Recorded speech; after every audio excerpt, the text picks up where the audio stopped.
Unique things to remember. Now, here's what now turns wisdom and faith into reality, and that's activity, muscle. The labor, the work. Some people go for affirmations, but see that I do believe in affirmations, but here's the key on affirmations, and that is to affirm the truth. Affirm the truth. If you're broke, best thing to affirm is, I am broke. That third failure in a row, did you think, I need to pack this in? Never. Why not? I don't ever give up. So many people tried to talk me out of starting a art company. It was crazy. One good friend of mine collected a whole series of videos of rockets blowing up and made me watch those. He just didn't want me to lose all my money. We're doing these things that seem unlikely to succeed, and we've been fortunate, and at least thus far they have succeeded. Now is the time to take risk. You don't have kids. As you get older, your obligations increase. And once you have a family, you start taking risk not just for yourself, but for your family as well. It gets much harder to do things that might not work out. So now is the time to do that before you have those obligations. So I would encourage you to take risks now. Do something bold. You won't regret it. Ted Turner just gave his 75th anniversary party on CNN a few months ago.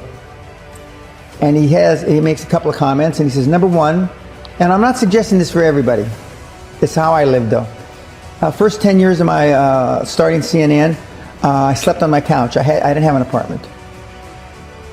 Bill Gates slept in the office. Steve Jobs slept in the office.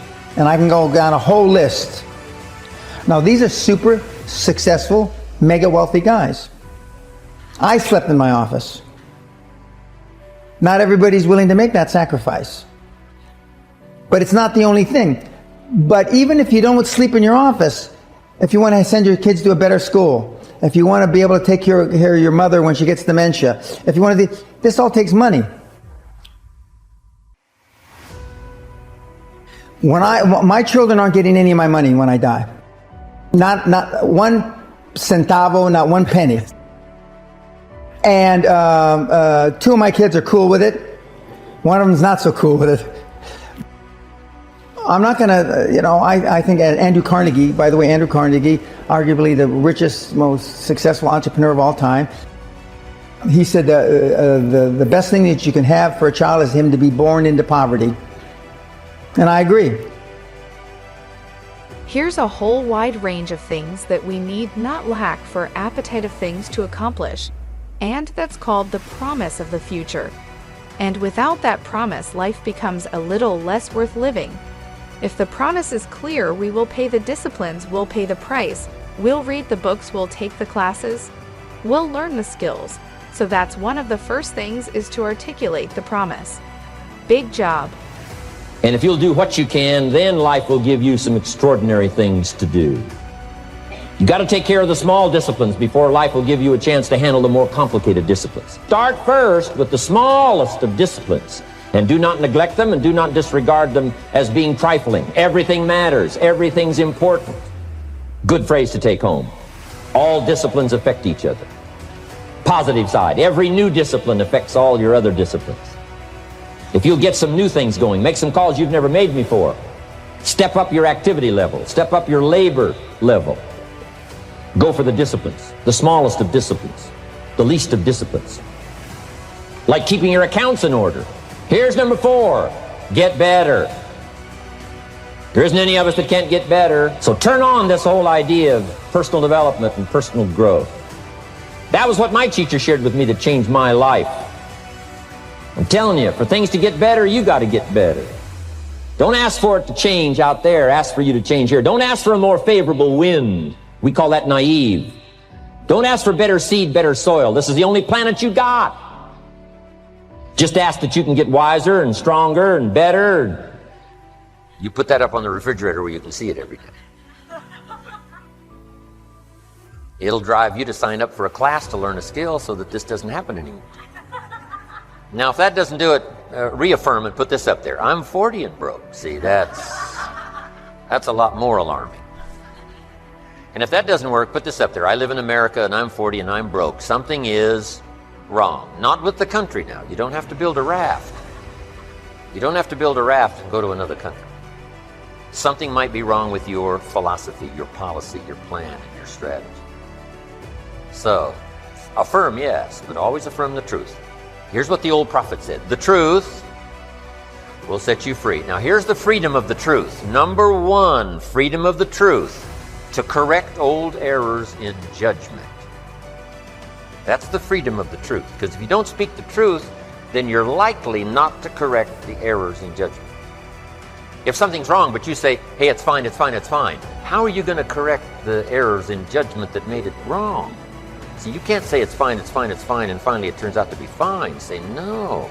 The only way to go from wrong to fine is not by affirmation. The way to go from wrong to fine is to figure out where the errors in judgment were by speaking the truth. Something's wrong here, finding out what's wrong, making the changes. Now it can go from wrong to fine. Here's a good phrase. Affirmation without discipline is the beginning of delusion. Now here's what else the truth does. First, it sets you free to correct old errors in judgment. Here's what else it does. Helps you to set up new, easy disciplines to turn wrong into right, to turn lack into prosperity, to turn skepticism into faith. How did you figure you were going to start a car company and be successful at it? Well, I didn't really think Tesla would be successful. I thought we would most likely fail. But I thought that we at least could address the false perception that people had that an electric car had to be ugly and slow and boring like a golf cart. But you say you didn't expect the company to be successful, then why try? If something's important enough, you should try, even if the probable outcome is failure. Or how do you think about making a decision when everyone tells you this is a crazy idea? Or where do you get the internal strength to do that? Well, first of all, I'd say I actually think I feel fear quite strongly. So it's not as though I just have the absence of fear. I feel it quite strongly. But there are just times when something is important enough, you believe in it enough, that you do it in spite of the fear. Lack of self-esteem, lack of self-worth. Now, they think they have self-worth. They think because they've made a few bucks. But in actuality, and when they measure it against the other 8, 10, 12 people sitting around the table, they realize, or they start to question, hell, maybe I was just lucky. Now, all of us, when you're only a one-trick guy or gal, think, was I lucky?